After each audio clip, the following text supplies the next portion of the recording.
And we had each other's number, but we didn't really talk outside of school. But it was a lady in the library. She's about my age, and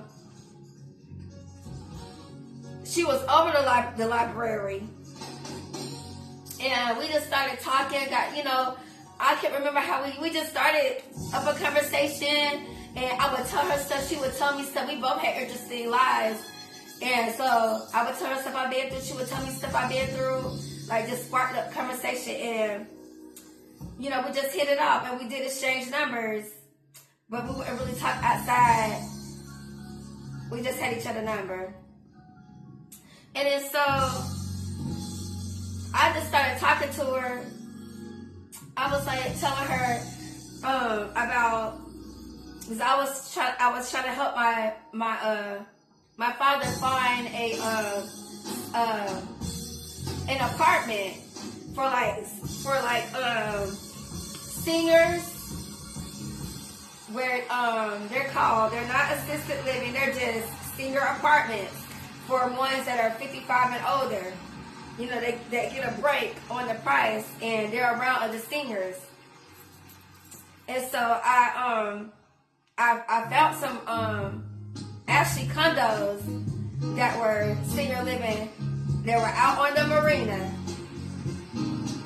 really nice, out on the water, right there on the marina on the water. Really, really nice, really nice. And I remember I went up the marina. I would walk up the marina, and I would walk up and down, and I prayed for 3 days. I prayed 3 days, walking up and down. I think I went out there 3 times a day, and I would walk up and down 7 times and praying, giving God thanks for that door opening for my father. And then I remember I was talking to the lady in the library that I had built up a relationship with, and I was telling her about how I was waiting for this door to open, that they said it was a waiting list, and I told her the name, and she looked at me. She was like, I'm the property manager here.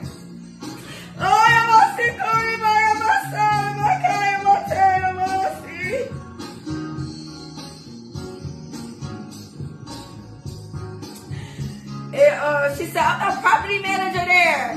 I was like, oh my God. She was like, don't worry, we're gonna get him into the place.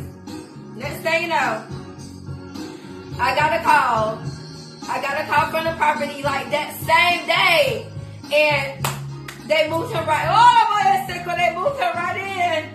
They moved him in like the next 2 days. He went up there, signed the lease, moved him right on in.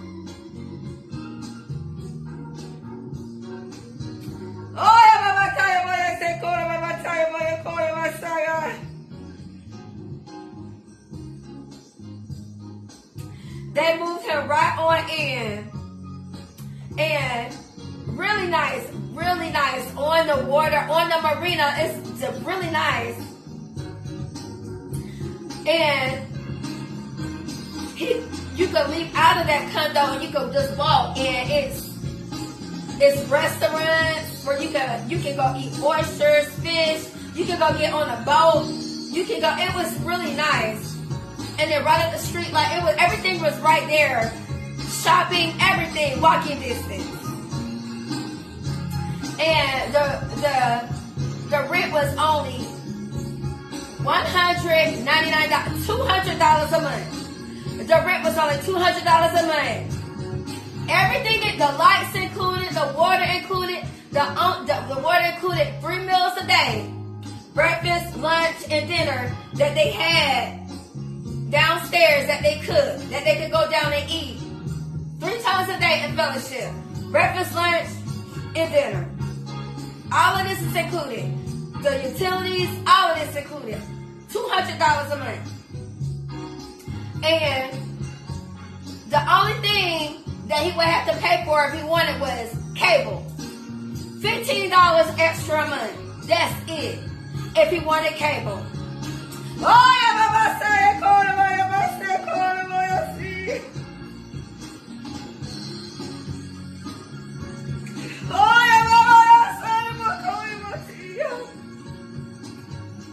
and he was getting a Social Security check, and he was getting my mother's death benefit as well. So he had the money coming in,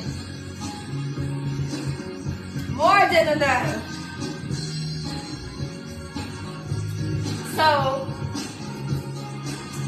maybe 4 months later, I remember he was telling me that he was getting ready to go preach at this church. So I went down there to go support him, and somebody church he was in, he was getting ready to go preach and stuff. He said the Lord said that he needed to start running revivals and, being obedient, to the Holy Spirit and stop his way and do what he's supposed to do with that call on his life. So I went down there to support him. I remember seeing a lady there with him. Really nice lady supporting him. And I remember this.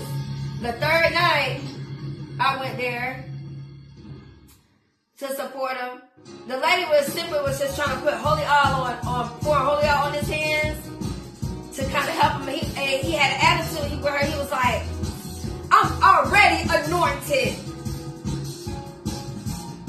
And that threw me too. It threw her. That lady got her purse and left. And she told me, she said, keep your father in prayer. And she did not return to help him. She did not return to help him. When she seen that, she did not return to help him. And then the next day, I had went there. My father wasn't there. He had no stop. He stopped.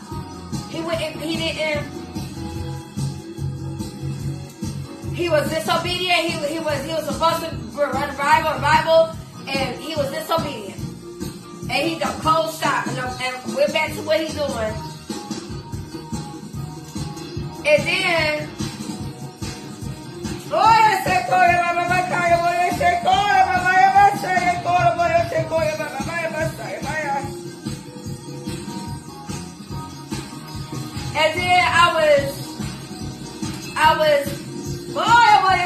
I went to go see my god sister. It was myself, my first husband, my god sister, and her husband.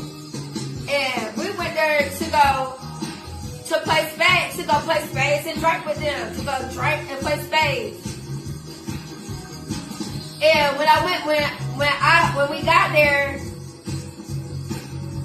my god sister was like, you would not believe this. I was like, what? She was like, I seen your daddy and my mama. They was at the hotel. She said they was smoking. She said they was smoking crack together.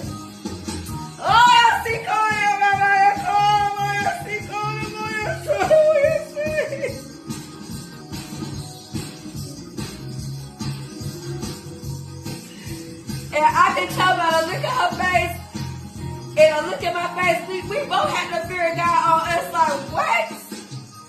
It just messed us both up because we remember, like, it was,